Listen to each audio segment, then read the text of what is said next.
আমরা কথা বলবো গরমে ত্বকের যত্নে খাবার নিয়ে। গরমকালে আমাদের যে সমস্যাটা প্রথমে হয় ত্বকে সেটা হচ্ছে ত্বক খুব বেশি ডিহাইড্রেটেড হয়ে পড়ে এবং এই সময় আমি যতই বাহির থেকে যত্ন নিই না কেন আমার ত্বক কিন্তু শুকনো এবং মলিনই থাকে। তাই পর্যাপ্ত পরিমাণে পুষ্টিকণা আমার শরীরে কিন্তু প্রবেশ করাতেই হবে এবং সেটা কিভাবে? সেটা অবশ্যই খাবারের মাধ্যমে। আসুন জেনে নেই কোন খাবারগুলো আমার শরীরে প্রয়োজন গরমকালে।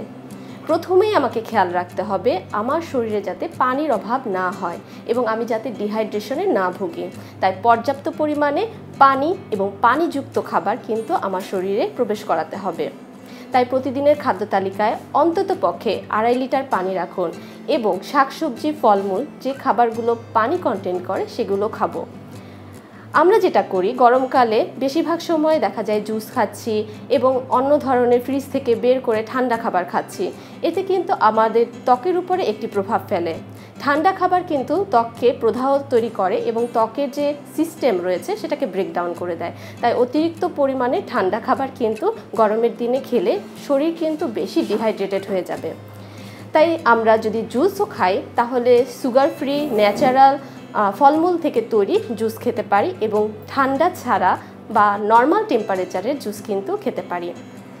এছাড়া আমাদের আরেকটা বিষয় মাথায় রাখতে হবে, সেটা হচ্ছে আমাদের স্কিনে যে দুটো জিনিস ডিহাইড্রেশন রক্ষা করতে সাহায্য করে সেটা হচ্ছে হাইলুরোনিক অ্যাসিড এবং কোলাজেন। এই দুটো উপাদান যাতে আমাদের খাবারের মাধ্যমে প্রতিদিন খাদ্য তালিকায় প্রবেশ করে সেদিকে খেয়াল রাখতে হবে। হাইলুরোনিক অ্যাসিড এবং কোলাজেন এই দুইটা উপাদানই কিন্তু আমরা বাদাম থেকে, বিভিন্ন ধরনের শাকসবজি থেকে, চিয়া সিড থেকে, ফ্লাক্স সিড থেকে পেয়ে থাকি। এছাড়া ডিমও কিন্তু কোলাজেনের একটি ভালো উৎস। তাই খাদ্য তালিকায় প্রতিদিনের তালিকায় আমরা ডিম, বাদাম, সিড এবং শাকসবজি এবং ভিটামিন সি জাতীয় খাবার রাখবো। গরমকালে খুব একটি গুরুত্বপূর্ণ ফল রয়েছে আমাদের দেশে, সেটি হচ্ছে তরমুজ। তরমুজ কিন্তু খুব একটা মিনারেলসের আধার। এটা কিন্তু প্রতিদিন আমরা পর্যাপ্ত পরিমাণে খেতে পারি এবং এটা কিন্তু ন্যাচারাল সুইটস। সুতরাং আমরা কিন্তু খাদ্য তালিকায় চিনি ছাড়াই কিন্তু তরমুজ 1 বাটি পরিমাণ খেয়ে ফেলতে পারি। এছাড়া আরও একটি গুরুত্বপূর্ণ উপাদান রয়েছে পর্যাপ্ত পরিমাণে কার্বোহাইড্রেট জাতীয় খাবার। কার্বোহাইড্রেট জাতীয় খাবার যদি আপনার খাদ্য তালিকায় কম থাকে এবং তার পুষ্টির গুণগত মান যদি কম থাকে তাহলে কিন্তু আপনার স্কিনে রিঙ্কেলস পড়বে। তাই কুচকানো স্কিন থেকে রক্ষা পাওয়ার জন্য আপনাকে পর্যাপ্ত পরিমাণে কার্বোহাইড্রেট জাতীয় খাবার রাখতে হবে। খেয়াল রাখতে হবে কার্বোহাইড্রেট জাতীয় খাবারগুলো যাতে ফাইবার সমৃদ্ধ হয়, যেমন লাল চাল, লাল আটার রুটি, ওটস, জব, বার্লি এগুলো কিন্তু আমরা অনায়াসেই খেতে পারি। আরও একটা ব্যাপার মাথায় রাখতে হবে, সেটা হচ্ছে পর্যাপ্ত হেলদি ফ্যাট যাতে আমাদের খাদ্য তালিকায় প্রতিদিন প্রবেশ করে।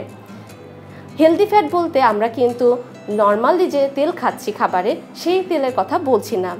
সাধারণত হেলদি ফ্যাট বলতে আমরা বুঝি সেই সব তেল যাতে রয়েছে পলি আনস্যাচুরেটেড ফ্যাটি অ্যাসিড এবং মনো আনস্যাচুরেটেড ফ্যাটি অ্যাসিড।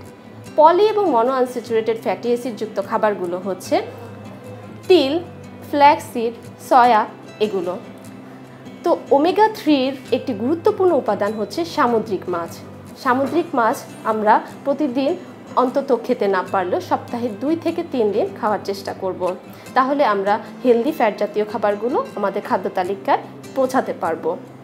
তাই আসুন যত্ন নেই আমাদের স্কিনে, বাহির থেকে নয় ভিতর থেকে। পর্যাপ্ত পরিমাণে পুষ্টিকণা সমৃদ্ধ খাবার খাদ্য তালিকায় রাখি এবং নিজের ত্বককে তৈরি করি যৌবনদীপ্ত এবং আনন্দময়।